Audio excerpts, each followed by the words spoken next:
Gabata. Gabata. Bolingo ya boye,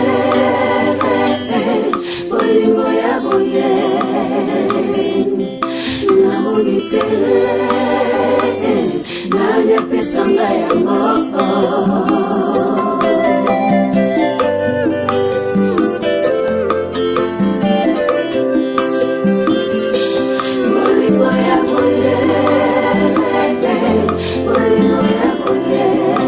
Kaka Yesu na kobia biso na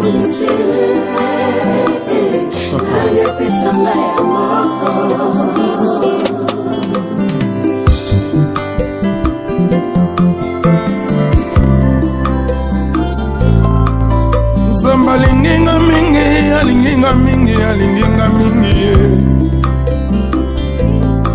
Zamba linginga mingi, alinginga mingi, alinginga mingi. Apesaki mwana na ye, ponga na bika ye, ponga na bika ye. Apesaki mwana na ye, Yesu ye, ponga na bika ye, ponga na bika ye. Bolinga monena motindo boye, motindo boye, motindo boye mama. Bolingo ya boye, ya boye, bolingo ya boye. Sans plus tarder, nous allons dérouler dans nos thèmes, nous allons dérouler dans nos situations, dans nos messages d'aujourd'hui. Notre Dieu, il est merveilleux. Notre Dieu, il est puissant. Notre Dieu, il est avec nous. Que le nom de Jésus nous accorde la grâce et la présence et la puissance des Très-Hauts. Nous nous sommes là devant l'Éternel pour glorifier le nom de Jésus-Christ de Nazareth. Gloire à toi parce que tu es puissant. Gloire à toi parce que tu es le Seigneur des Seigneurs. Dieu soit loué. Dieu soit glorifié. Bien-aimés, nous sommes là encore. Shalom, shalom à tout le monde. Shalom, shalom à tout le monde. Je suis dans la joie de vous voir. Je vous salue tous au nom de Jésus, parce que je vous vois et que le nom de Jésus soit au milieu de nous. Je vous vois parce que nous sommes tous dans le même clan, nous sommes des enfants de l'Éternel. Je vous vois parce que Dieu a posé un amour en nous pour que nous puissions se soutenir les uns et les autres dans la prière, et même dans la prière, et spirituellement, même physiquement. Que Dieu soit loué. Nous sommes dans la joie. Shalom, shalom à tout le monde, bien-aimés. Que Dieu vous bénisse. Je vois nous tous, nous sommes là, que Dieu soit en action, que Dieu soit présent. Aujourd'hui, nous allons parler d'un thème que Dieu nous a encore soufflé pour que nous soyons là devant l'Éternel et à parler de la gloire de Dieu. Parce que sans l'Éternel, comme nous venons de lire dans le livre d'Apocalypse, c'est Jésus. L'Apocalypse 7, chapitre 7, verset 17, c'est Jésus, c'est lui qui nous fait pâtir, qui nous amène et nous dirige dans les eaux de vie. Nous voulons la vie. Si tu veux la vie, tu dois accepter Jésus-Christ comme le Seigneur et le Sauveur. Si tu veux vivre, tu dois accepter Jésus-Christ comme le Seigneur et le Sauveur. Parce qu'il n'y en a point d'autre sinon que Jésus-Christ de Nazareth qui donne la vie. Bien-aimé, aucun pasteur donne la vie. Aucun pasteur donne la vie dans ce monde. Mais c'est que Jésus qui donne la vie. Parce que le pasteur fait le service, c'est que Dieu le donne dans la bouche. La Bible dit, ouvre ta bouche et moi je remplirai et tu parleras ici, dit l'Éternel. Les hommes de Dieu, ils parlent seulement ce que Dieu parle pour que les enfants de Dieu reçoivent la guérison et reçoivent la sagesse et la connaissance. Nous ne faisons que l'œuvre de l'Éternel. Nous disons que seulement ainsi dit l'Éternel. Et comme c'est ainsi dit l'Éternel, et c'est à toi de dire Amen. Et c'est à moi de dire Amen. Parce que la parole de Dieu, on ne l'échappe pas. On ne le fuit pas. La parole de Dieu, c'est le oui et Amen. C'est le oui et Amen. C'est la gloire de Dieu. Nous allons parler aujourd'hui d'histoire des patriarches, notre Père Abraham. Notre thème aujourd'hui, c'est la promesse divine. Notre thème aujourd'hui que nous allons parler, la promesse divine. Dans la promesse divine, nous tous, nous sommes inclus. Pendant que tu es inclus dans la promesse divine, bien aimé, nous allons savoir comment hériter cette promesse. comment avoir vivre cette promesse, comment marcher dans cette promesse, comment s'asseoir dans cette promesse, comment dormir même avec cette promesse, parce que la promesse qui était promise, ça sera résolu. La promesse, selon les langues hébraïques, c'est comme leur traduction, leur intelligence, ils ont dit que non, la promesse c'est la parole. Oui, la promesse c'est une parole. C'est pas une chose, mais c'est une parole parlée, une parole dite. Et mais cette parole, ça va s'accomplir, ça va se matérialiser, ça va avoir, il va avoir la place en toi pendant que tu crois à la promesse et pendant que tu poses toute ta foi à la promesse, et tu verras la parole à se métamorphoser des choses, ce qu'il a promis. Pour le moment, la promesse, il est parole.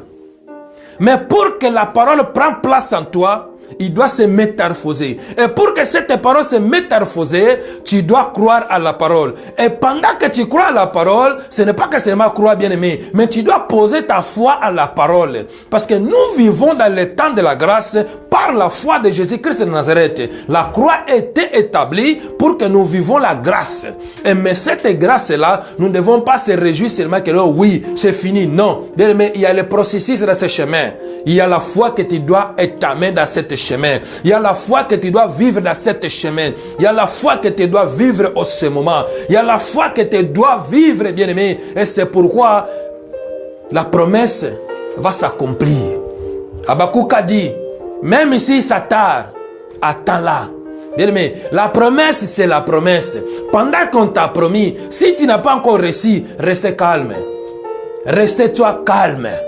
Parce que la personne qui t'a promis, il sait que j'ai promis quelqu'un. Et pendant qu'il sait que t'as promis, il ne va pas t'oublier. Bien aimé, il ne t'oubliera jamais. Tu es un enfant de Dieu. Il ne va pas t'oublier parce qu'il est Dieu. Mais qu'est-ce que nous devons faire? On va le savoir.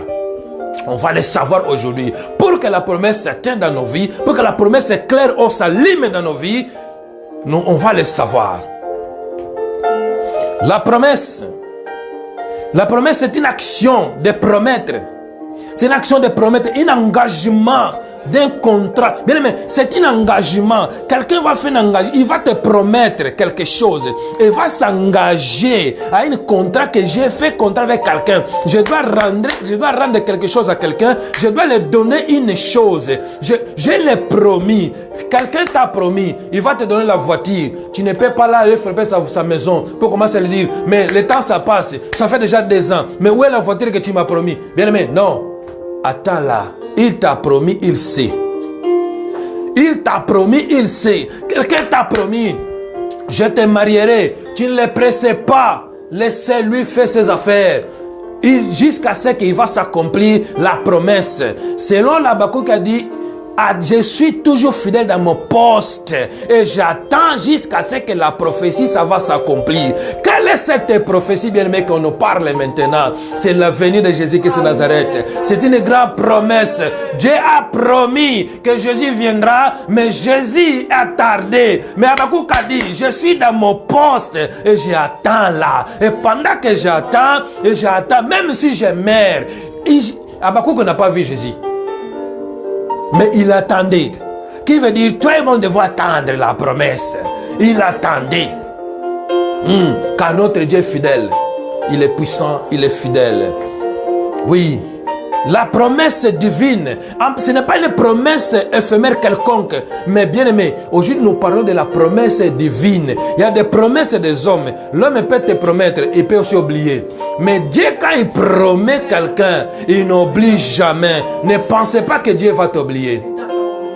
Il ne t'abandonnera jamais. Même si ça va tarder, parce qu'il y a quelque chose qui te doit détacher. Il y a quelque chose qui te doit enlever. Il y a quelque chose qui te doit souiller. Tu dois sortir quelque part pour que Dieu se manifeste puissamment. Parce que la promesse est divine. La divinité de Dieu, ce n'est pas la divinité de l'homme. Dieu est Dieu. Il est tout puissant. Il est miséricordieux. Il est merveilleux. Il est glorieux. Il est là parmi nous. Glorieux. Par Dieu, la promesse, la divinité, par Dieu lui-même. par la puissance. Écoutez bien, mais la divinité, c'est par la puissance de Dieu. Et cette promesse, il viendra avec une puissance. Il viendra avec une force. Il viendra avec tout. Parce que la divinité de Dieu, c'est là qu'il nous accorde la grâce de Dieu. Bien aimé, ouvrons nos Bibles, le livre de Genèse 13. Genèse chapitre 13, verset 14 à 18. Nous allons lire la parole de Dieu et nous allons comprendre cette promesse.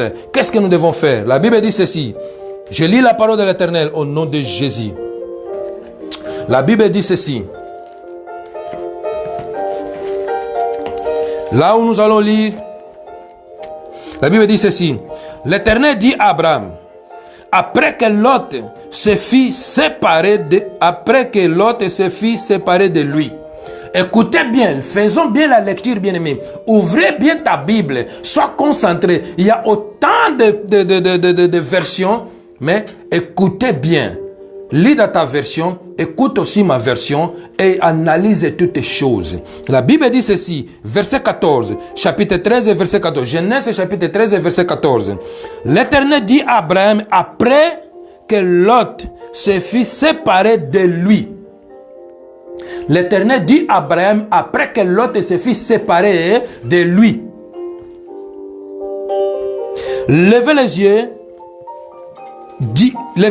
et dit, lieu où tu es, regardez vers le nord et le midi, vers l'Orient et l'Occident, car tous les pays que tu vois, je te donnerai à toi et à ta postérité pour toujours. Bien aimé, tu peux souligner ces parties-là.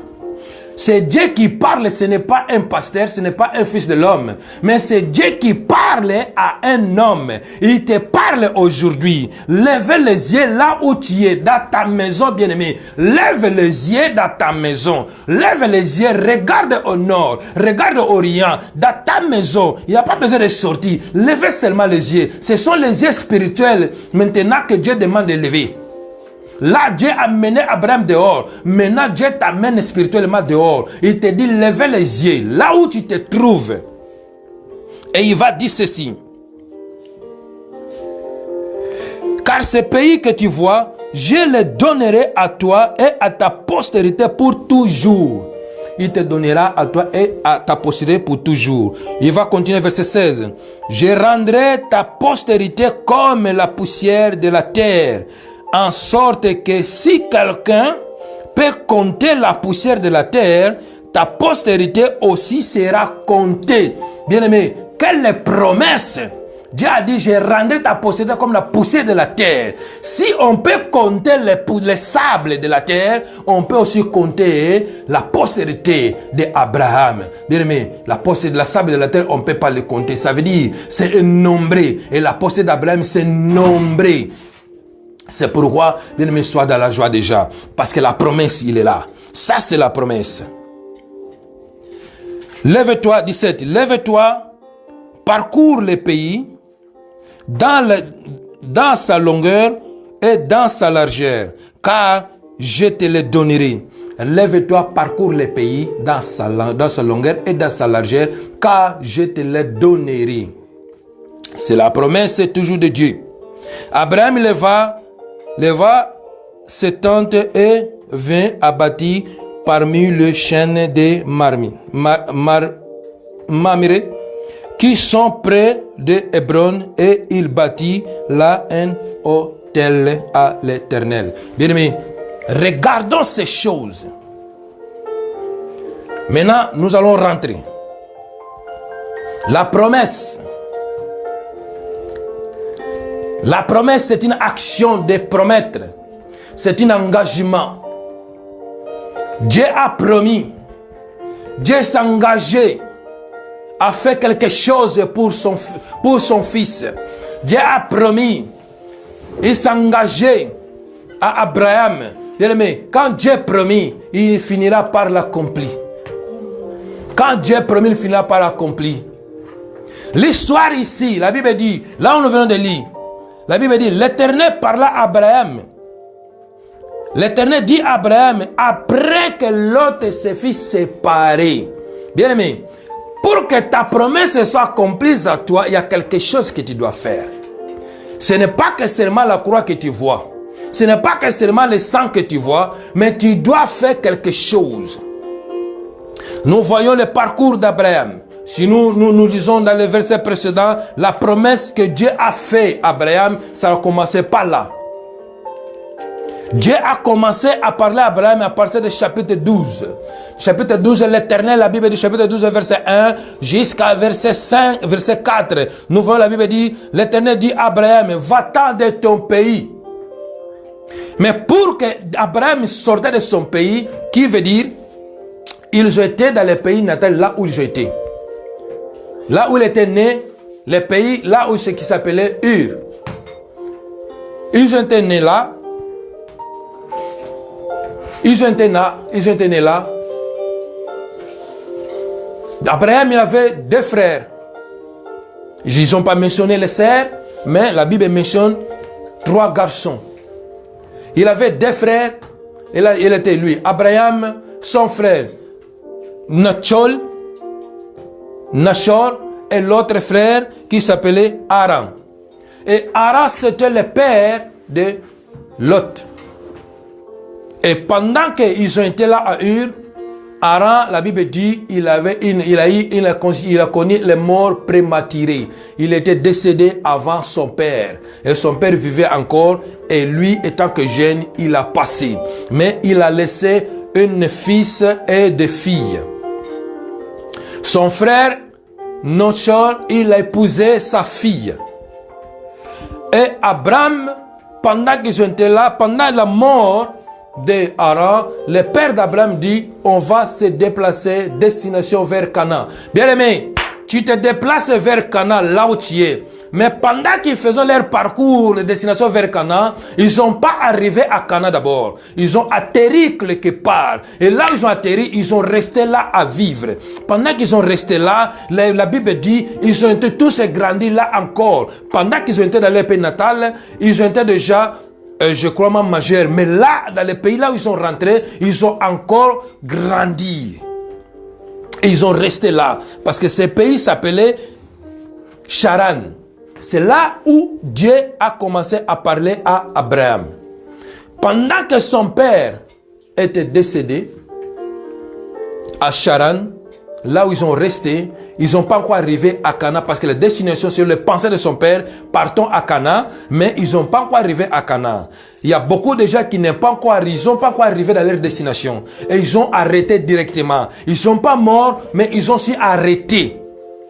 Mais aujourd'hui, je vais te dire une chose, que ne t'arrêtez pas là, parce que l'Éternel jusqu'à présent, il te parle et te cherche pour t'amener jusqu'à la destination. Ta destination doit être accomplie, parce que la promesse de Dieu, c'est pour que tu vives bien, et c'est pour que tu vives dans la joie de l'Éternel, pour que tu puisses le glorifier au nom de Jésus-Christ de Nazareth. La Bible dit, l'Éternel va s'apparaître à Abraham. L'Éternel dit à Abraham, va-t'en dans ton pays, de ta patrie, et de la maison de ton père, dans le pays que j'ai montré. Il est dit, dans le pays que j'ai montré, il va l'amener à Canaan. Il a dit ceci, je ferai de toi une grande nation et je te bénirai, je rendrai ton nom grand et tu seras une source de bénédiction. Là, c'est notre Père Abraham, sera une source de bénédiction. Oui, je bénirai ceux qui te béniront et je maudirai ceux qui te maudiront. Bénis ceux qui te maudiront. Et toutes les familles de la terre seront bénies en toi. Nous sommes bénis en faveur d'Abraham. Parce que nous sommes co-héritiers d'Abraham. Et c'est là nous héritons cette bénédiction. Oui, Abraham partit comme l'Éternel lui avait dit. Et Lot est parti avec lui. Abraham était âgé de 75 ans lorsqu'il sortait de Charan. Elle était encore à Charan. Mais lorsqu'il a sorti, qu'est-ce qui s'est passé? Dans le verset 7, il a dit, lorsqu'il a sorti, Abraham Elaï. Dieu l'a parlé. L'Éternel apparut à Abraham et dit, je donnerai ce pays à ta postérité. Et Abraham bâtit un hôtel. Le premier hôtel qu'Abraham a bâti, c'était lorsqu'il a sorti. ils sont arrivés, ils sont rentrés à Cana. Lorsqu'ils sont rentrés, ils commençaient à bâtir un hôtel. Mais par contre, il est resté là. Dieu l'a fait encore parcourir le pays. Il a dit parcours le pays et voir sa longueur et voir sa largeur. Et pendant qu'il a parcouru le pays, il a posé, là il a rentré, il n'a pas posé sa tente. Bien, mais il y a beaucoup qui sont là et disent que non, je suis chrétien, j'ai pris, j'ai à l'église, c'est fini. Bien, mais ce n'est pas encore fini. Tu dois poser ta tente. Pendant que tu poses ta tente, et c'est là que tu dois demeurer. Poser la tente, c'est croire en Jésus-Christ de Nazareth. Rester fidèle dans le chemin de Dieu. Rester là, parce que c'est lui qui va te diriger. Il a pris sa tente, il a parcouru vers le nord, vers le Bethel. Et c'est là qu'il a posé sa tente. Pendant qu'il a posé sa tente dans ce lieu de Bethel, la Bible dit qu'il a bâti le second hôtel. Et pendant qu'il a bâti le second hôtel, il a invoqué le nom de Dieu. Il a invoqué Dieu, bien aimé. Pendant que depuis que tu es chrétien, depuis que tu viens à l'église, depuis que tu t'es assemblé avec les chrétiens, qu'est-ce que tu as déjà fait dans la maison de l'Éternel? Qu'est-ce que tu as déjà fait? En rentrant, la Bible dit, Abraham a bâti l'autel. Pendant que tu es chrétien, bien aimé, je parle à quelqu'un aujourd'hui, tu étais fiancé. Pendant que tu étais fiancé, qu'est-ce que s'est passé déjà? Qu'est-ce que tu as déjà fait? Maintenant tu pleures. Mais tu pleures pourquoi? Est-ce que tu as déjà vu quelque chose qui s'est passé en toi? Parce qu'en toi, il y a quelque chose qui doit sortir. Bien aimé, là Dieu parlait à Abraham. Il est parlé. La promesse, tout est promis. Mais à partir de là, Dieu ne parlait plus. Il les laissait comme ça. Et Abraham, ils ont vécu dans le Canaan. La Bible dit qu'il y avait une forte famine. Qu'est-ce qui s'est passé? Il va rentrer encore, il va sortir de Canaan pour y aller à l'Égypte et se réfugier. Pourquoi? Pour avoir la bonne vie. Bien aimé, il y en a beaucoup aujourd'hui qui sont mariés, mais ils vont se réfugier dehors. Il y en a beaucoup aujourd'hui qui sont fiancés, mais ils sont là, ils ont se réfugier dans le monde. Ils sont en train de regarder ce qui a les puissances, ce qui a les choses, ce qui a le val. Bien aimé, ce qui t'a épousé, ce qui t'a épuisé, ou ce qui vient se présenter pour te fiancer, il y a un pouvoir à lui. Il y a aussi quelque chose à lui. Mais c'est toi, si toi tu l'abandonnes comme ça et tu dis que non, là je ne vois rien du tout à cet homme, là je ne vois rien à cette maison, je dois partir dehors pour aller chercher, bien aimé. L'Égypte nous présente le monde à tous ceux qui sont à Christ, bien aimé. Tu es déjà venu à Christ, mais tu dis que non, je dois encore aller au monde pour chercher quoi que ce soit. Qu'est-ce que tu vas chercher dans le monde? Il n'y a aucun rapport à la ténèbre et la lumière. Il n'y a aucun rapport, bien aimé. Abraham, Dieu l'a parlé. Mais pendant ce temps, Dieu l'a promis. Dieu attendait que l'autre soit sorti. Mais Abraham ne comprenait pas. Mais c'est là la chose. Aujourd'hui, beaucoup de chrétiens, ils ne comprennent pas. Nous venons à l'église. Nous pensons que non, pendant que je prie et je parle la langue, et là tu parles la langue et tu penses que non, c'est fini. Non, ce n'est pas encore fini. Le processus continue. Il y a le chemin à parcourir, bien aimé. Dieu peut faire quelque chose pour que tu te retrouves quelque part à coincer. Pour qu'il voit si vraiment tu l'aimes. Dieu ne fait pas les choses au hasard. Dieu cherche la gloire parce qu'il est glorieux. Il cherche la gloire. Il veut être glorifié. Il cherche la gloire. Il veut être élevé. Mais toi, tu es là. Tu dis que non, bon, c'est fini. Je suis déjà à Canaan. Je peux faire ce que je peux faire. Les autres disent, je suis déjà en Europe. Je peux vivre comme je peux. Je peux m'habiller comme je peux parce que je suis en Europe. Les habits extravagants, ça, je m'en fous. Je suis un chrétien. Je suis un pasteur. Je suis une femme de pasteur, je suis une servante de l'Éternel, je dois m'habiller comme je peux parce que je suis en Europe. Il y a la liberté totale, bien, mais la liberté, ça va te tuer. La liberté, ça va te tuer. Sois prudent, bien-aimé. Abraham était à Canaan, il était bien, mais du coup, la Bible dit qu'il y avait une famine, qu'il fallait qu'il se réfugie en Égypte. Il s'est réfugié en Égypte. Mais qu'est-ce que ça va se passer? Il va présenter sa femme au pharaon comme sa sœur.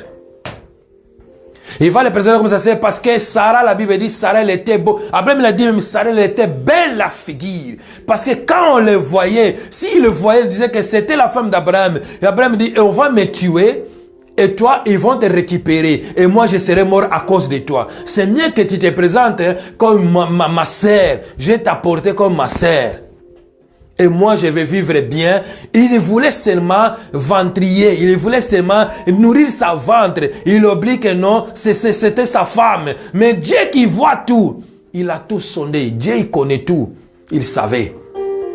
Il n'a pas permis que Pharaon couche avec la femme d'Abraham. Pourquoi? Parce que la promesse, il était là. Pourquoi? Parce que le chemin de Sarah, c'est là où il venait la promesse. C'est là où il venait tous les descendants. C'est là où Dieu a promis que si Pharaon couchait avec Sarah, Isaac ne pourrait pas venir. Mais pendant que Dieu a dit non, ne pourrait pas ça s'arriver, et la promesse doit s'accomplir, Sarah doit mettre au monde Isaac par Abraham. Et c'est là que ça s'arrivait, l'histoire. Pharaon s'était fâché parce que Dieu l'a prouvé. Dieu s'est montré vers Pharaon et il a dit ne touchez pas cette femme. Parce que c'est la femme de mon serviteur. Mais est-ce que Dieu te connaît? Est-ce que Dieu te confirme? Est-ce que Dieu te témoigne que tu es un enfant de Dieu, que tu es la fille unique, que tu es le fils unique? Ton parcours, il est comment? La promesse, il est là. La promesse divine, c'est pour que tu puisses vivre bien. Là où nous venons de lire, Dieu a dit, je te lève tes yeux, regarde ce que je te donnerai. Dieu a prévu beaucoup de choses bien pour toi. Mais ton parcours là, tu choisis les parcours éphémères. Bien aimé, leur retour, Pharaon les a chassés. Leur retour, la Bible dit, il retourna là où il a commencé. Ça veut dire, ce n'est pas dans la rentrée, mais c'est là où il a bâti son hôtel, là où il a bâti l'hôtel. À Bethel, là où il a bâti sa tente. Bien aimé, c'est où que tu as bâti ta tente? Pendant que tu commençais la vie chrétienne, ta vie ne marchait pas. Tu t'es marié, ta vie ne marchait pas. Tu as un travail, ta vie ne marchait pas. Bien aimé, j'aimerais bien quelqu'un qui rentre à lui, retourne au commencement, là où tu as bâti ta tente. C'est là où tu dois commencer. La Bible dit, pendant qu'Abraham est retourné, et c'est là où il a commencé. Pendant qu'il s'est retourné, et Dieu commençait maintenant à agir. Qu'est-ce qu'il va faire? Leurs troupeaux, ils étaient nombreux, comme de Lot, comme d'Abraham. Et Dieu va mettre la confusion. Les places étaient petites, mais les pays est grand. Mais les places devenaient petits. Et la Bible dit, les bergers d'Abraham et les bergers de Lot commencent à discuter. Et Abraham, par sa sagesse, il a dit, Lot, mon neveu, viens ici. Je ne vais pas discuter avec toi à cause de nos bergers. Tu as un grand troupeau, moi aussi j'ai un grand troupeau. Mais je vais te demander une chose. On doit se séparer. Mais je ne choisirai pas où je peux aller pour ne pas dire que non, tu m'as laissé dans un pays qui n'est pas fertile. Non. On doit se séparer. Alors, toi, tu vas choisir où tu vas y aller. Si tu vas aller à gauche, moi, je vais aller à droite. Si tu vas aller à droite, moi, je pars à gauche. Mais toi, tu commences à choisir. Qu'est-ce qui s'est passé, bien-aimé? Et cet choix, il y a beaucoup qui font au contraire. Lot a levé les yeux. Il a regardé vers Sodome, vers Gomorrhe. Il a vu les verts pâturages, il a vu les bonnes terres là. Il a dit non, moi je pars de ce côté parce que c'est là où il y a tout. Abraham a vu que non, derrière lui il n'y a rien. Et il n'a rien dit. Et l'autre a pris ses affaires, il a parti. La Bible dit, il s'installa auprès de Sodome et Gomorre. Ça veut dire, il s'installa auprès de la monde. Il est rentré dans la monde. Parce que Sodome et Gomorre, c'était directement le monde. C'est là où il y a tout ce qui s'est compris, tout ce qui s'est passé de mauvais. Et il va se séjourner à ce côté-là. Qui veut dire, il peut rentrer à Sodome facilement, il peut rentrer à Gomorre facilement. Il était séjourné là. Mais pendant que les peuples étaient là, ils vont se rassembler. La vie de ces peuples, il va connaître, ils vont se vouloir le faire. Même s'il ne le fait pas, mais il séjournait là où Dieu pointé pour détruire. Mais Abraham là est resté. La Bible dit, Dieu l'a parlé encore. Et il a parlé concernant sa bénédiction. L'Éternel dit à Abraham, depuis que Lot a sorti, bien mais je parle à quelqu'un aujourd'hui, il y a quelque chose en toi, tu dois le sortir. Lot, là c'était un homme, là c'était le neveu d'Abraham. Mais ton Lot aujourd'hui, bien-aimé, tu ne progressais pas parce qu'il y a une Lot auprès de toi. C'est Lot et c'est spirituel maintenant, bien-aimé. C'est les choses qui ne marchent pas avec toi. Regarde, rentre à toi, pose ta tente dans ton cœur, là où tu es. Commence à revoir, rentre en toi, repenser, rentre dans ta mémoire. Commence à voir qu'est-ce que ça ne marche pas et pourquoi ça ne marche pas. Qu'est-ce que tu as fait? Il y a un Lot dans ta vie. Tu dois le sortir. Il y a un Lot dans ta vie. Tu dois se séparer, bien-aimé. C'est le temps de séparer. C'est moi ici que nous sommes. C'est moi de la bénédiction. Tu veux vivre la gloire de Dieu. Tu veux vivre la puissance de l'Éternel. Un nouvel commencement pour que tu commences dans la promesse de Dieu. Une nouvelle ère, un nouvel chemin. Tu dois te séparer avec l'autre. Le Lot qui t'empêche de ne pas voir le chemin, de ne pas vivre la gloire de Dieu, c'est lui qui est là enveloppé avec toi. C'est le mensonge, c'est l'hypocrisie, c'est l'orgueil, c'est toutes les choses éphémères. C'est aimer le monde, c'est haïr ton prochain, avoir le cœur dur, le cœur endurci. Ce sont les lots qui t'empêchent de ne pas voir la gloire de Dieu. Ce sont les lots qui t'empêchent de ne pas présenter devant l'Éternel. Ce sont les lots, bien-aimés. Les situations que tu fais, tu dis que non, moi je souffre, tu souffres, tu dis que je souffre, je dois voir quelque chose. Tu es marié, tu as dit non, cet homme il n'est plus de mon niveau, je dois chercher celui qui est de mon niveau.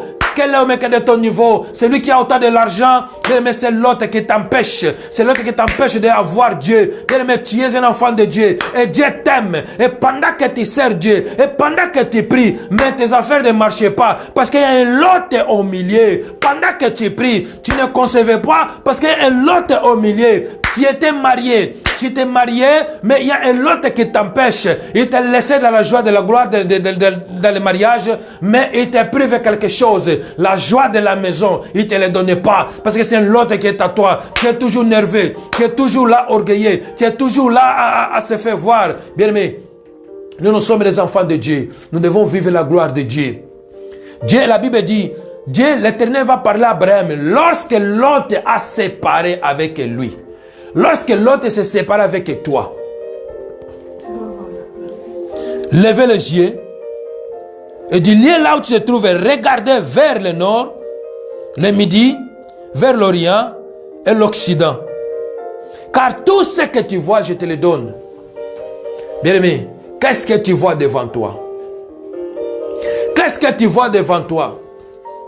Nous disons que non, tout c'était fini. La croix de Golgotha était finie. Tout c'était fini. Mais tout n'est pas encore fini. C'est le commencement des choses. Pendant que la croix existait, c'est là où le commencement des choses. Écoutez ceci, la Bible dit ceci. Remarquons que Dieu chargeait Abraham de parcourir le pays afin de voir de ses yeux tout ce qui lui appartient. Dieu a fait parcourir Abraham dans tous les pays pour le faire voir tout ce qui lui appartient. Bien aimé, ta vie appartient à qui? Ta vie appartient à qui? Aujourd'hui, nous avons Jésus qui c'est comme le Seigneur et Sauveur. À qui appartient ta vie? La Bible dit, il est le bon berger. Il te fait pâturer dans le vert pâturage. Livre d'Apocalypse 7, verset 17, il a dit, il est pâture et il le dirige vers les eaux de vie. Les eaux de vie, bien-aimés. Mais maintenant, tu es là toujours distrait. Maintenant, tu es là toujours distrait. La promesse divine ne faillira jamais. Dieu, quand il est promis, il finira par donner. Il t'a promis le mariage, il te donnera. Il t'a promis les enfants, il te donnera. Il t'a promis l'argent, il te donnera. Il t'a promis la vie, il te donnera. Il t'a promis même les papiers, il te va donner, bien-aimé. Mais toutes les choses, si tu ne les vois pas aujourd'hui, encore, c'est parce qu'il y a l'autre en toi que tu dois les séparer. Tu veux voir toutes ces choses s'accomplir, sépare l'autre de toi. Enlevez l'autre dans ta vie. Sépare-toi avec l'autre. L'appartient. Désormais, de même, nous devons nous approprier les promesses de Dieu par la foi. Bien aimé, tout ça, ça appartient à Ben. Mais nous maintenant, nous parlons au siècle présent, car nous sommes le temps de la grâce, le temps de Jésus-Christ de Nazareth. Nous devons s'approprier. Nous devons s'approprier. Bien aimé, nous devons nous approprier de tout ce que nous sommes. De même, nous devons nous approprier la promesse de Dieu par la foi. Nous devons nous approprier la promesse de Dieu par la foi en Jésus-Christ de Nazareth. Le seul Dieu qui peut changer ta vie. Nous devons nous approprier la promesse. Là, Abraham, Dieu parlait. Mais maintenant, Dieu nous parle par la foi. Nous devons nous approprier la promesse par la foi. Notre foi doit être posée par la promesse. Notre foi doit être posée en Jésus-Christ de Nazareth. Nous devons comprendre que tout ce que nous demandons, nous sommes là bien posés. Jésus est bien posé pour nous la donner et nous sommes là bien pour les recueillir, pour les avoir. Si tu ne les vois pas, parce que ta conduite n'est pas bonne. Regarde en toi, Abraham est rentré, il a retourné d'Égypte vers le Bethel. La Bible dit là où il a commencé, ça veut dire là où il a bâti le deuxième autel, il a rebâti le troisième autel. Qu'est-ce que tu fais déjà? Rentre en toi, bien-aimé. C'est par la foi que nous sommes là, que nous allons vivre la gloire de Dieu. C'est par la foi que nous vivons la gloire de l'Éternel. C'est par la foi que nous vivons l'Éternel Dieu, notre puissant. C'est par la foi que nous sommes là pour vivre la gloire de Dieu. Notre Dieu est merveilleux. Notre Dieu est puissant. Abraham se trouva encore à Charan de ce moment-là, pendant qu'il était là. Où es-tu? Est-ce que tu es déjà à Bethel? Ou tu es encore en Égypte? Parce qu'Abraham a quitté Bethel pour aller en Égypte ces journées. Tu as laissé là où tu es pour aller dans le monde. Tu as quitté ta maison pour aller dans le monde. Bien-aimé, c'est triste. Notre vie ne peut pas dépendre du monde. Notre vie ne peut pas dépendre du matériel. Mais notre vie dépend de Jésus-Christ de Nazareth. Écoutez ceci. La grandeur d'Abraham, ce que Dieu a dit, je ferai tes noms grands. La grandeur de la réputation et de l'héritage d'Abraham. Dieu a dit, il va faire le nom d'Abraham grand. Dieu a promis que ton nom sera grand. Pendant que tu étais célibataire, Dieu te regardait, tu as dit que non, je vais te faire grande. Tu te marieras, on va te changer le nom. Pendant que tu es célibataire, on te voit comme ça, comme un vaurien, comme un zéro. Comme une femme qui n'a rien, comme un homme qui n'a rien. Mais pendant que tu te maries, les choses changent. Il y a un respect qui vient rentrer. Parce que tu es déjà une femme mariée. Parce que tu es un homme marié. Et cet respect qui vient, c'est Dieu qui l'a donné. Il a dit, la réputation, c'est une réputation. Dieu va poser une réputation en toi. Il va mettre quelque chose en toi. Il va mettre la douceur, la vie en toi. Il va mettre la chose bonne en toi. Pendant qu'on te voit, il faut voir que non, cette femme est mariée. Cet homme est marié. Je parle à quelqu'un. Pendant que tu étais seul, tu étais célibataire, tu étais là, on te voyait comme ça, comme si quelqu'un, chacun peut venir pour se jouer. Il veut se jouer avec toi. Mais pendant que tu es marié, il y a quelque chose qui a changé. Même les hommes là qui te cherchaient, qui te tourmentaient chaque jour, pendant qu'on va te voir, tu es marié, ils vont changer leur comportement. Ils vont te respecter. La réputation, même la réputation que Dieu te donne, si tu l'échappes, bien aimé, ce sera désolé. Désormais, La promesse divine. Dieu, quand il promis, il finit par l'accomplir sa promesse. Il a dit, il fera ton nom grand.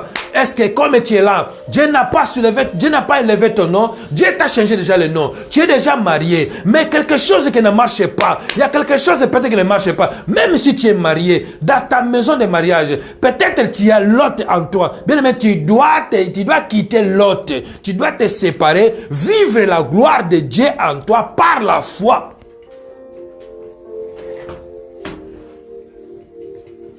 Devait les réaliser du point de vue. La promesse doit se réaliser des points de vie.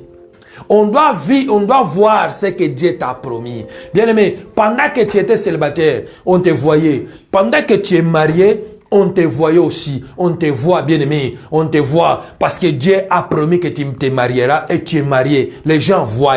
Le monde voit. Les yeux des hommes voient. Parce que ce sont les choses qui, ça se voit. Parce qu'il a dit, au point de vie, ça devrait se voir dans le point de vie. On va le voir, c'est le point de vie matériel. Toutes les choses, et ça doit se voir. Parce que Dieu a béni Abraham matériellement, physiquement, spirituellement. Dieu l'a béni et le monde voyait toutes les bénédictions d'Abraham. Et pendant que tu es là, Dieu aussi te bénit et le monde doit voir toutes tes bénédictions. Aujourd'hui, tu as le travail. Aujourd'hui, tu as le mari. Aujourd'hui, tu as une femme. Aujourd'hui, tu as une maison. Aujourd'hui, tu as des voitures. Aujourd'hui, tu as tout. Le monde doit voir ce que Dieu t'a donné comme la bénédiction. La bénédiction de l'Éternel, la bénédiction, la promesse divine finira par s'accomplir. Bien aimé, la bénédiction de l'Éternel, c'est la gloire de Dieu. Il est là. Il a dit, là, c'était le point de vue, point 1. Le point de vue, on doit le voir matériellement, tout ce que Dieu t'a donné. Et le deuxième, il a dit ceci. Spirituellement, tu dois être aussi fort spirituellement. Ce n'est pas que seulement matériel que tu dois se réjouir avec. Le monde voit les matériaux, le monde voit tout. Mais tu dois aussi avoir un esprit fort pour que l'ennemi ne rentre pas pour détruire ce que Dieu a donné. Parce que la promesse est accomplie. Dieu t'a donné la bonne vie. Dieu t'a donné tout ce qu'il a promis. Il a dit, mes enfants, je n'ai jamais fait un mauvais projet pour vous. J'ai fait le projet de bonheur. Et il a donné tout ce bonheur en toi. Et tu vis cet bonheur. Et maintenant, tu dois vivre la puissance de l'esprit en toi. L'esprit doit être fort pour protéger cette promesse, pour protéger cette bénédiction. Car la promesse divine, c'est Dieu qui bénit.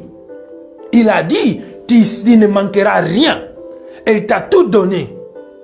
Il t'a donné physiquement, matériellement, il a dit, le monde doit voir tout ce que je t'ai donné, bien aimé. Quand Dieu te bénit, ne le cachez pas. Tu le fais voir parce que Dieu, notre Dieu, est vivant. Dieu t'a béni là où tu es. Dieu t'a béni. Tu as trouvé le mariage, Dieu t'a béni. Tu as trouvé les enfants, Dieu t'a béni. Tu as eu les enfants, Dieu t'a béni. Tu as eu le travail, Dieu t'a béni. Les gens doivent savoir que non, ce n'est pas l'orgueil. Tu ne peux pas t'orgueiller, mais les gens doivent savoir que Dieu t'a béni, que tu es avec Dieu. Tout ce qui marche avec Dieu, dans la promesse divine, il doit vivre la gloire, la puissance de l'Éternel. La promesse divine dans ta vie. 7 mois ici, 7 mois ici. La promesse divine dans ta vie. Mais avant que tu puisses vivre cette promesse divine, tu dois séparer la lumière et les ténèbres. Tu dois séparer le monde et le Christ. Tu dois séparer la vie chrétienne et la vie païenne. Tu dois séparer toutes les choses éphémères. Tu dois vivre la gloire de Dieu. Parce que Lot, là, il était un neveu d'Abraham. Maintenant, Lot, c'est spirituel en toi aujourd'hui. Maintenant, Lot en toi, c'est la chose qui vient en toi spirituellement. C'est les choses qui ne marchent pas en toi. Maintenant, Lot en toi, tu deviens voilé. Maintenant, Lot en toi, tu dois avoir la lumière. C'est une voile à toi. Tu dois dévoiler ta visage. Tu dois dévoiler tes yeux. Tu dois dévoiler tous tes chemins. Parce que les rideaux s'étaient déchirés à des morceaux.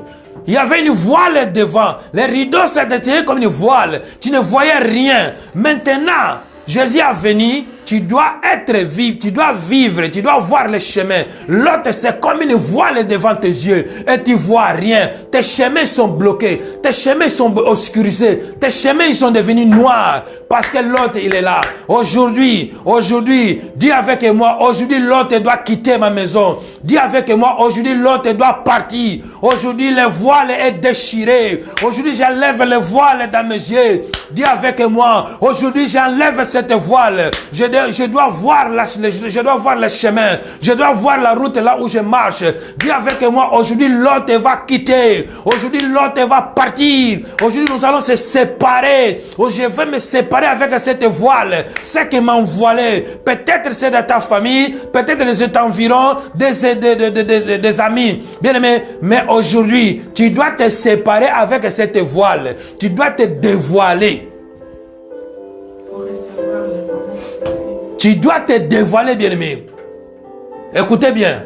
Les jours là, quand Jésus était crucifié, la Bible dit, pendant qu'il a crié, tout est accompli. Et la Bible dit, les rideaux se déchiraient pas d'en bas, mais d'en haut jusqu'en bas. Et il y avait la lumière, il y avait le chemin qui s'était ouvert. Pour que tu vives la promesse divine de Dieu, tu dois te dévoiler. Pour que tu vives la promesse divine de Dieu, le voile doit partir. Pour que tu vives la promesse divine de Dieu, tu dois quitter le monde. Tu dois haïr, tu dois se séparer des choses éphémères, les choses matérielles. Dieu n'a pas dit tu n'auras pas le matériel. Dieu a dit tu béniras puissamment. Il va te donner toutes les choses. Il a dit il doit se voir matériellement, spirituellement. Et ce n'est pas fini, bien aimé. Là, nous parlons dans le terme spirituel. Tu dois avoir la puissance dans l'esprit pour protéger ce que Dieu t'a donné.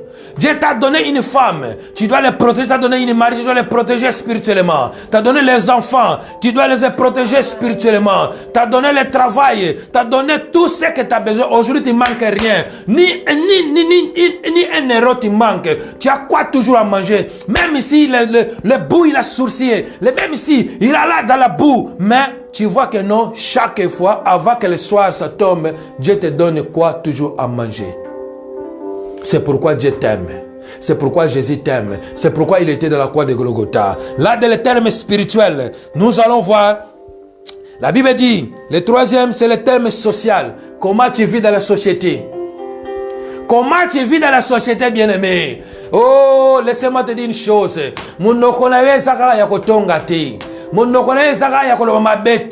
Ce n'est pas pour dire les mensonges ni des mauvaises paroles aux autrui. Mais comment tu vis dans la société. Il nous parle ici d'Abraham. Dieu l'a béni, la bénédiction de Dieu. Ah, la promesse, il était là. La bénédiction de Dieu, il a commencé. Matériellement, doit se revoir dans les yeux des hommes. Les hommes doivent voir que Dieu t'a béni. Tu es marié parce que Dieu t'a béni. Tu as des enfants parce que Dieu t'a béni. Tu as le travail parce que Dieu t'a béni. Tu as tout ce que tu as parce que Dieu t'a béni. Et dans le terme spirituel, tu es là fort à se retenir debout pour conduire ta vie dans la présence de l'Éternel. Ton esprit doit être fort concernant tous les esprits éphémères qui peuvent venir étouffer ta bénédiction. Ta promesse, il est là. Dans le terme social, comment tu vis socialement avec les autres?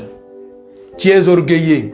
Quand on te voit, tu es orgueilleuse. On te voit là, tu es là toujours. Tu veux te faire voir que c'est moi, que c'est moi, que c'est moi, bien-aimé. Que c'est moi là. Pendant que tu vois c'est moi là, tu vas mourir avec c'est moi. Et tu vas aller en enfer.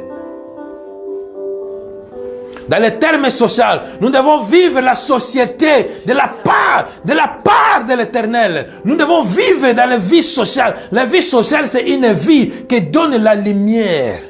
Tu dois vivre la société avec tout le monde. Tu dois chercher tout l'amour à tout le monde. Tu dois chercher la paix à toutes les nations. Tu dois chercher la paix à toutes les personnes. Et c'est là que tu vivras bien. Ça, c'est le terme social. Dieu est complet. Dieu est complet. Et ces choses-là, bien-aimés, Peut-être Dieu t'a béni, que se fait voir matériellement et tu t'orgueillais déjà. Tu es marié, tu commences à injurer tes amis qui ne sont pas encore mariés. Et moi, je suis déjà marié. Oh. Moi, je suis déjà marié. Et vous, là, attention bien aimé, eux aussi vont se marier. Le mariage, c'est pas le signe. Eux aussi vont se marier. Mais toi, on t'a donné déjà ça. Tu veux te orgueiller. Tu penses que pour moi, c'est fini. Non, ce n'est pas encore fini, bien aimé. Ce n'est pas le mariage qui t'amènera dans l'éternité. Ce n'est pas le mariage qui t'amènera dans le ciel. Ce n'est pas le mariage qui t'amènera dans la gloire de Dieu. Non, ce n'est pas le mariage. Mais plutôt, tu dois glorifier Dieu parce qu'il t'a donné le mariage. Parce qu'il a promis que tu te marieras et il t'a donné. Et il a fait voir aux gens des hommes que tu es marié aujourd'hui. Et maintenant, il a dit dans le thème spirituel, tu dois protéger cela spirituellement. Et dans la vie sociale, tu dois chercher la paix. À tout le monde. Courons vite le livre de Galates. Galates 3, versets 21-23. Qu'est-ce que nous dit Galates? Galates 3, 21-23. Nous parlons des termes de la foi. Galates 3, 21. La Bible dit ceci.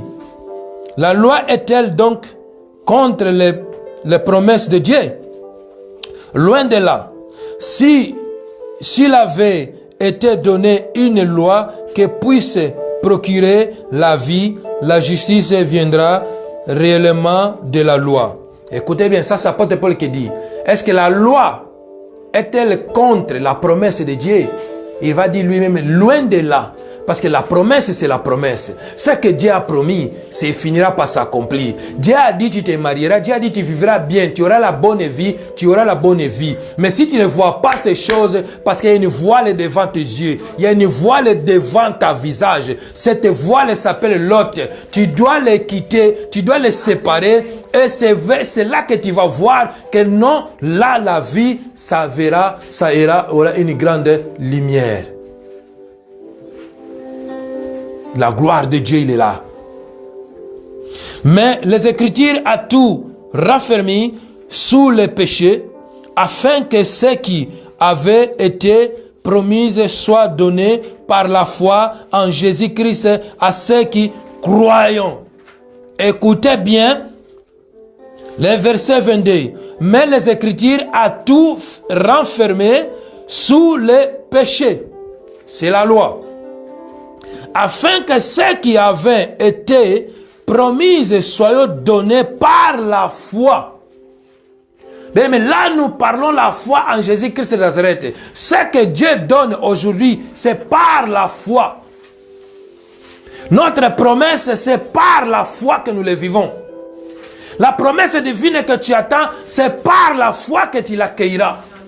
La promesse divine que tu attends, c'est par la foi que Jésus-Christ te donnera. Quand l'apôtre Paul a dit, c'est par la foi que devront être, c'est par la foi en Jésus-Christ à ceux qui ont crié. Bien-aimé, est-ce qu'à qui croyais-tu aujourd'hui? À qui crois-tu aujourd'hui? C'est Jésus-Christ de Nazareth, notre Seigneur et Sauveur. C'est Jésus-Christ, c'est notre Seigneur. C'est Jésus-Christ, notre Seigneur et Sauveur.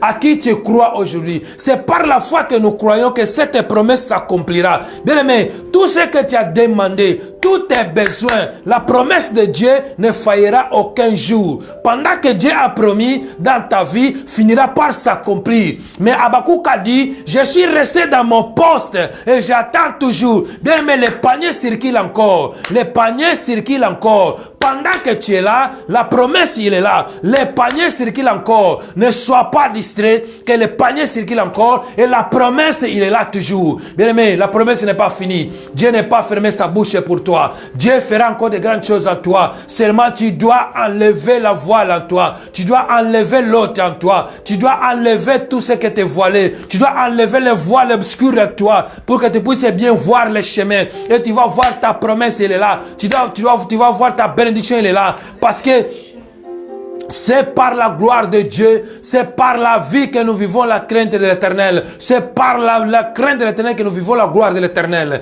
Allez, bien-aimés, les péchés qui t'empêchent de ne pas vivre la promesse de l'Éternel, commencez à la lever maintenant. C'est l'autre qui est devant toi. C'est l'autre qui t'empêche.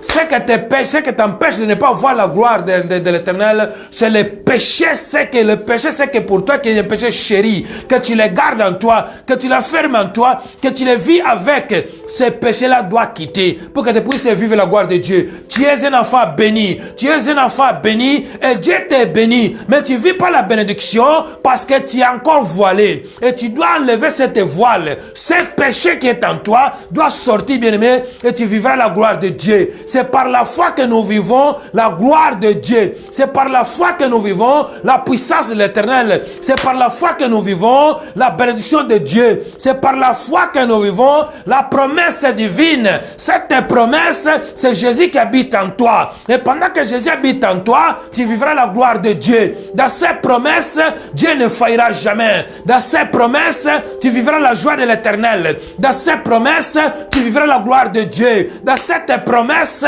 tu vivras toutes les bénédictions de Dieu. Bien-aimé, c'est le max que tu dois faire. Tu dois enlever les voiles qui t'empêchent de ne pas voir le chemin. Tu dois enlever les péchés, ce qui t'empêchent de ne pas vivre la gloire de Dieu. Tu dois enlever les lots qui t'empêchent de ne pas vivre la miséricorde de Dieu en toi. Bien, mais il y a des choses qui ne marchent pas en toi. C'est parce que l'autre, il est encore là. Bien, mais c'est le moment. Je veux que tu puisses commencer à réaliser ce temps. Commence à voir en toi quelque chose en toi. Tu dois enlever. Enlever ce lot. Il y a des choses qui ne marchent pas avec toi. C'est parce que l'autre vit encore avec toi. Dieu ne parlait plus à Abraham pendant que l'autre était encore là. Mais pendant que l'autre est parti, la Bible dit Dieu reparle à Abraham. Depuis que l'autre est parti, Abraham lève-toi et cette épée je te donne la possession. Mais tu vas posséder beaucoup de choses. Mais pour la possession de ces choses, tu dois enlever l'autre. Tu dois enlever la voile. Tu dois enlever tout ce qui empêche que ne puisse pas voir la gloire de Dieu. Car l'état est arrivé. Nous sommes dans le mois 9. C'est le mois des exorcements. Et Dieu va t'exorcer. Et cet mois, c'est le mois de la commencement d'une nouvelle vie. Bien aimé, c'est une nouvelle démarche que tu commences. Une nouvelle parcours. C'est par la promesse divine de Dieu. Dieu t'a mené dans le nouvel parcours. Abraham a fait un parcours. Il a sorti. Bien aimé, tu as parti et tu as sorti. Maintenant, tu dois vivre la gloire de Dieu. Maintenant, tu dois vivre la promesse de l'Éternel. Maintenant, tu dois vivre la puissance de Dieu. Maintenant, tu dois... Oh, que Dieu, ce Dieu soit élevé. Car il est puissant, ce Dieu.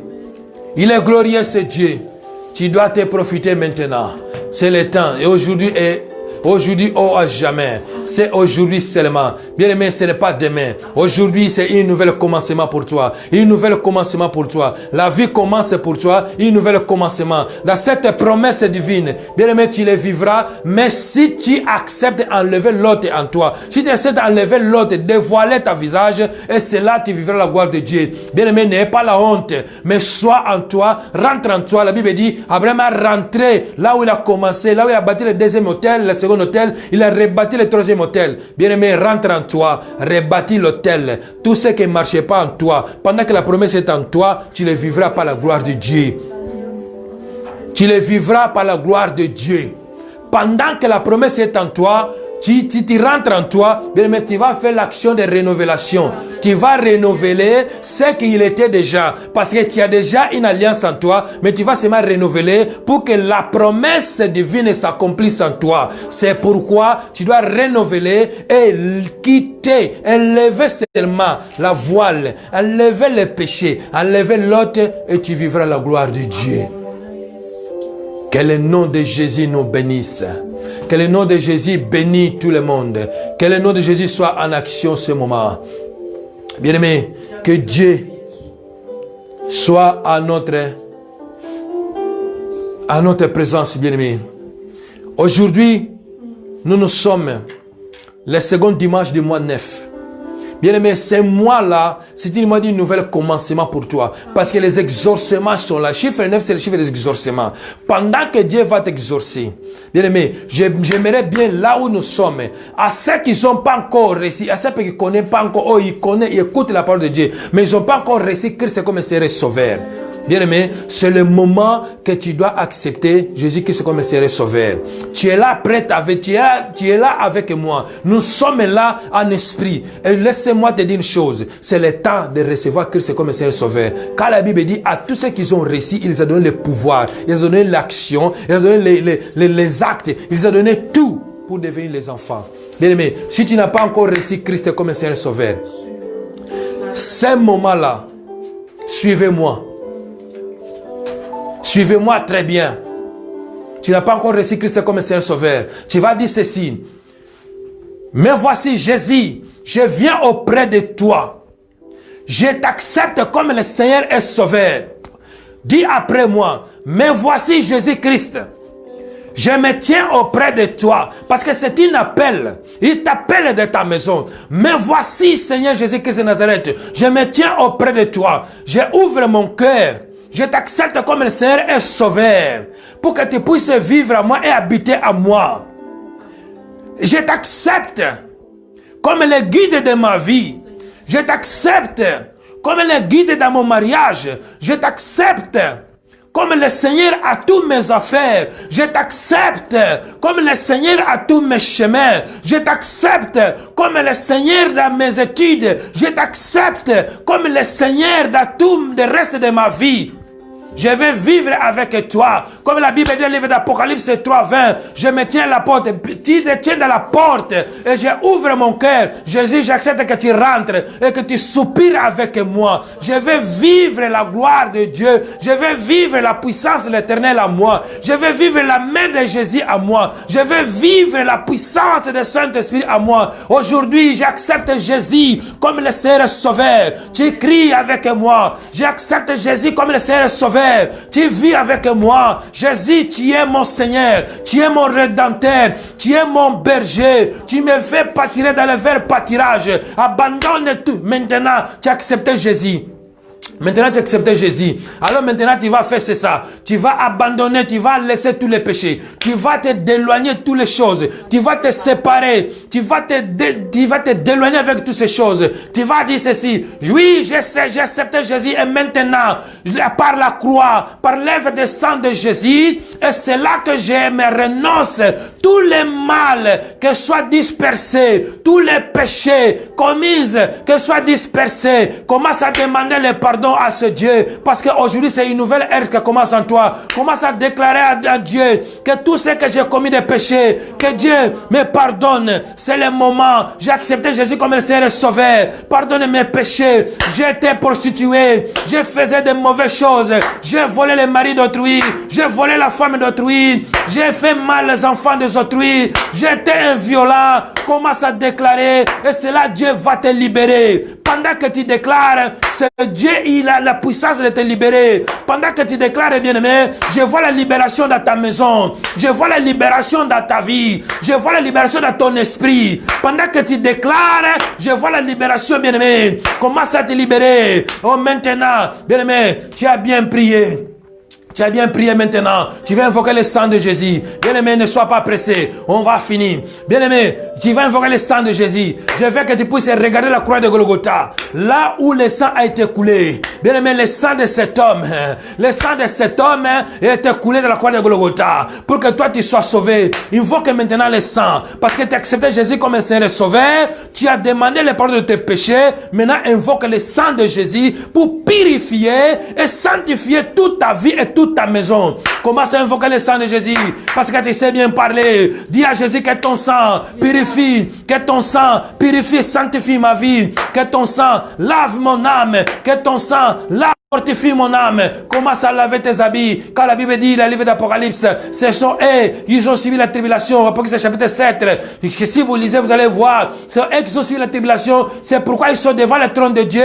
C'est parce qu'ils ont lavé leurs habits dans le sang de Jésus. Bien-aimé, commence à laver tes habits, car tes péchés seront nettoyés, seront effacés. Commence à laver, et laver tes péchés, et laver ta vie, et laver tes habits, et laver ta vie par le sang de Jésus. Que notre Dieu soit en action, que notre Dieu soit présent, que notre Dieu soit présent au nom puissant de Jésus-Christ de Nazareth.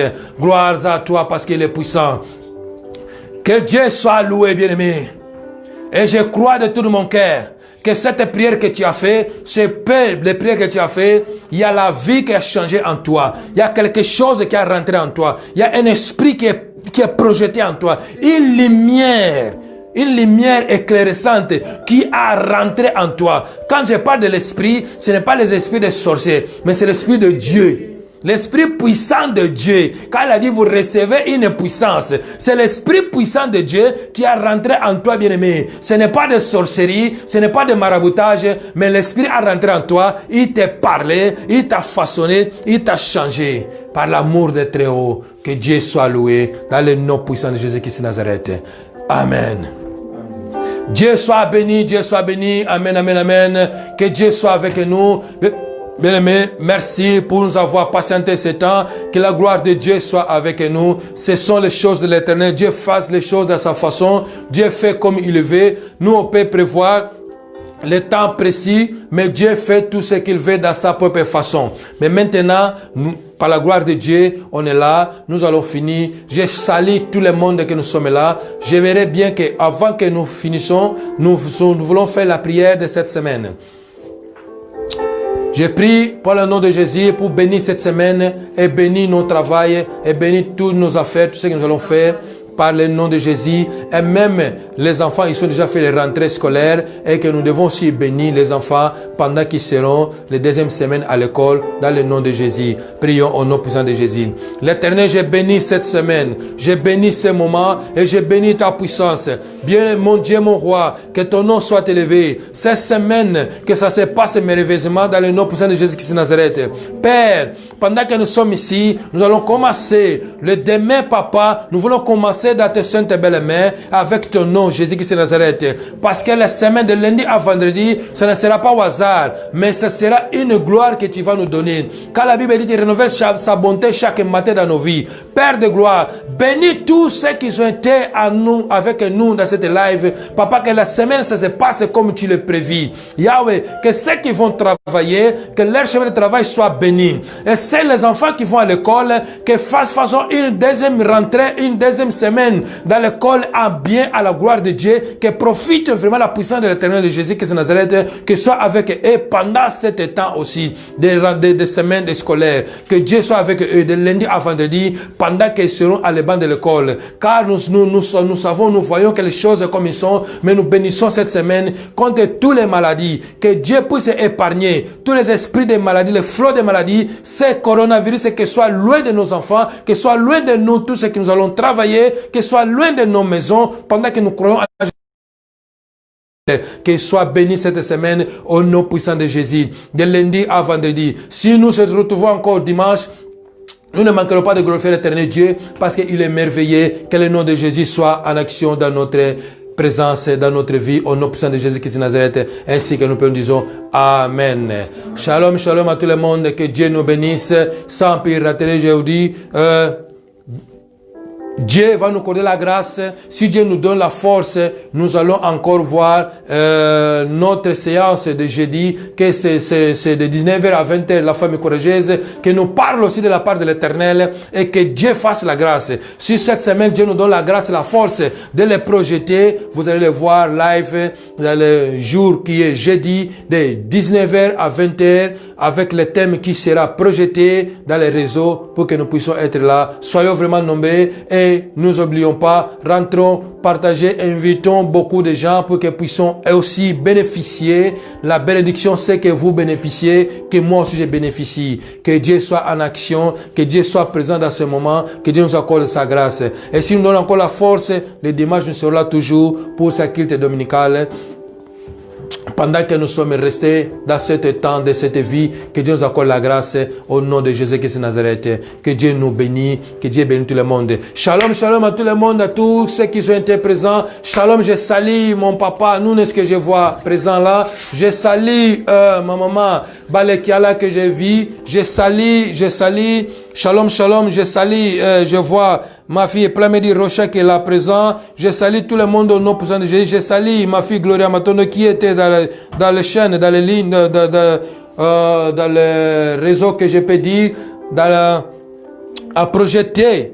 Parce que c'était elle, notre projectrice, qui projette ces vidéos, qui projette cette live. Shalom, shalom à tout le monde. Shalom, je vois la femme courageuse, elle est là, présente, la femme courageuse, elle est là, par la grâce de Dieu. Et je vois maman Violetta, que Dieu vous bénisse. Shalom à tout le monde. Shalom, shalom. Shalom, shalom, je vois tout le monde qui sont là, je vois ma fille au nom, je vois tous ceux qui sont là, que Dieu vous bénisse au nom puissant de Jésus. Et l'ère des adorateurs, des vrais adorateurs, je vous salue au nom puissant de Jésus. Et je vois mon frère Lumière Kamboulou qui est là présent, que Dieu te bénisse là où tu te trouves en Angleterre. Que Dieu vous bénisse vous tous au nom puissant de Jésus-Christ de Nazareth. Que Dieu soit avec nous. Que la gloire de Dieu soit avec nous tous, présents dans ce moment. Que le nom de Jésus nous bénisse. Que nous sommes bénis fortement au nom puissant de Jésus-Christ de Nazareth. Gloire à Dieu et louange soit retournée à lui. Que nous tous nous ayons une bonne dimanche. Que Dieu bénisse ce dimanche. Que Dieu glorifie ce moment dans le nom puissant de Jésus-Christ de Nazareth. Au nom de Jésus, c'est que nous pouvons dire Amen.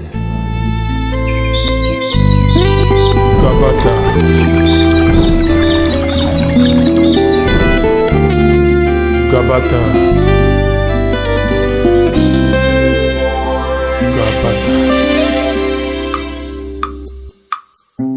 Bolingo ya boye, bolingo ya boye, namoni te, nani apesanga yango.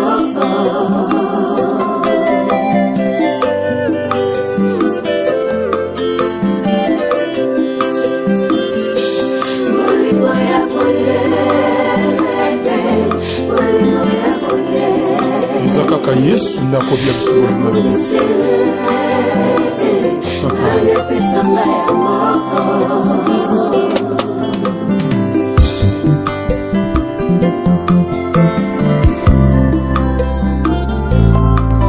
Nzamba alinginga mingi, alinginga mingi, alinginga mingi. Nzamba alinginga mingi, alinginga mingi, alinginga mingi. Apesaki mwana na ye, ponga na bika ye, ponga na bika ye. Apesaki mwana na ye, Yesu ye, ponga na bika ye, ponga na bika ye. Bolinga monela motindo boye, motindo boye, motindo boye mama. Bolingo ya boye, ya boye, bolingo ya boye. Ilelelelele. Oh Yesu, Yesu, Yesu.